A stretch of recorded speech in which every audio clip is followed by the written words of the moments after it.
Ako si Vince Plant TV. So, ang gagawin natin ngayon kung paano i-pruning para mag-force na magbunga itong guapol natin. So, kung mapapansin nyo, ito may bunga na.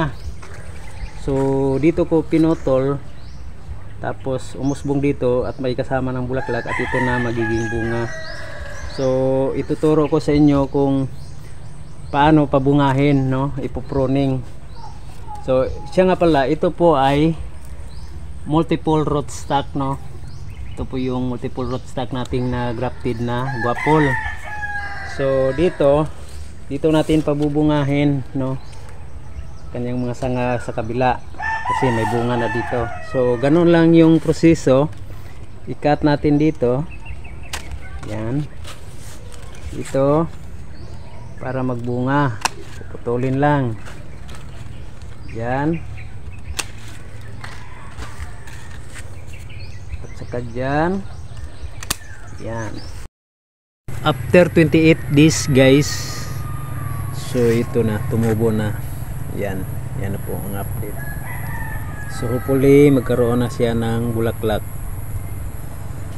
para magbunga na naman siya. So ito yung tatong bunga. So binalot ko na siya para hindi siya matusok ng fruit fly. Ayan na po yung update. After 57 days guys, so ito na siya. Ito yung forma nila. Ayan, medyo malago na yung na-pruning na mga branches. So dito guys, ito yung naputol, pinutol pagka-pruning. Ayan, ito na, lumalabas na ang kanyang mga bulaklak. Ayan. Din dito guys, so medyo walang lumalabas na bulaklak. Ayan. At dito naman sa kabila, yan, ito yung pinutol pagka-pruning. So ayan na, ito na yung bulaklak, pabubuka na siya. Ayan, so successful yung pruning, nagkaroon na ng mga bulaklak. So na-force po siyang magbunga, ibigay ng bulaklak. Ayan po.